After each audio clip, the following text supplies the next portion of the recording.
Hello and welcome everyone. Today I'll be demonstrating what we're going to be working on for the next few weeks in class, and that is pinch pots, which is super exciting and super fun.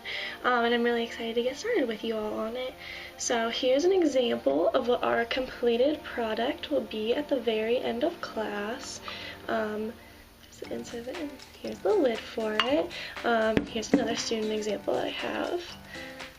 Outside, inside.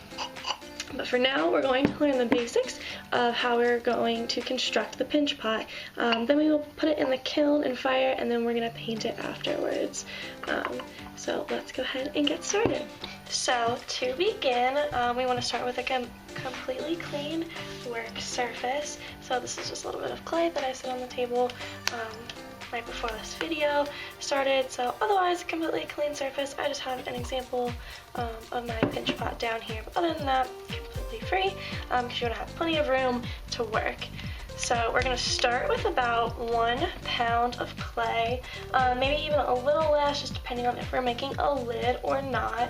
But for the purpose of this demonstration, we're just going to be working on the pinch pot. I'm going to have a little bit more than 1 pound of clay, just so that you can see everything that's going on.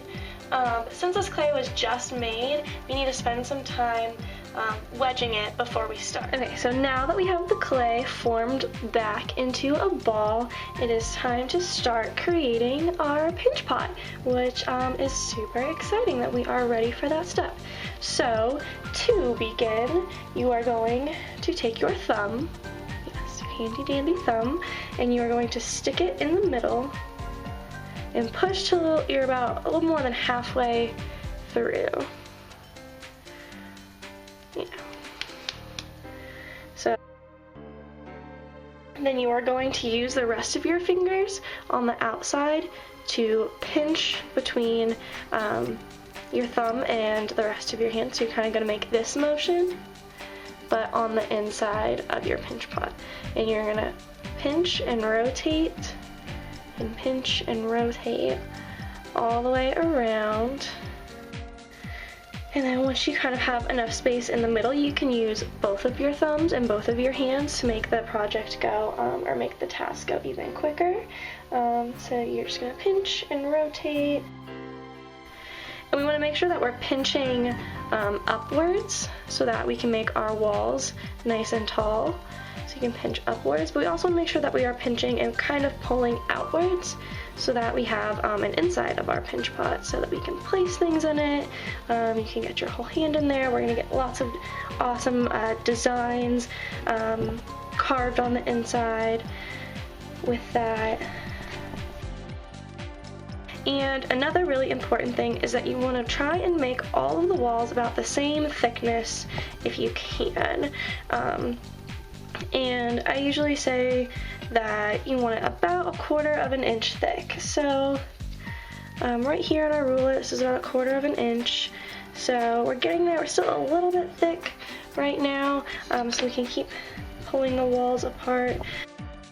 And you want to try and make it the same thickness all the way from the bottom to the top. So when you're pinching, you don't want to just pinch up at the very top of your pinch pot. You want to start at the bottom and work your way up so that it's all the same thickness all the way around. And something else that I don't want to see is paper thin walls. If you have paper thin walls, then once it dries out, all of the water is gonna come out of your clay and it's just gonna crumble and fall apart. So you really want to try to stick to that 1/4 inch thickness all the way around and keep that shape as much as possible. So now I'd say we have a pretty nice pinch pot. You can kind of see all the insides. We have a lot of finger marks. But then this clay is nice and wet, so very movable. We have a pretty good shape all the way around, looks pretty symmetrical. And don't worry about all of like your little fingerprint marks and all of it. That is what helps keep it unique to you. It keeps it special to who you are. So that concludes our demonstration of how to construct a pinch pot. So we have our lovely pinch pot here that we made. And from this point on, we are going to use a couple different tools to carve different symbols in it and different things in our lives onto the outsides and onto the insides, but that's something you'll have to come to class to see how we're going to do that. Thank you all for tuning in and watching this video, and I can't wait to see you in class this week.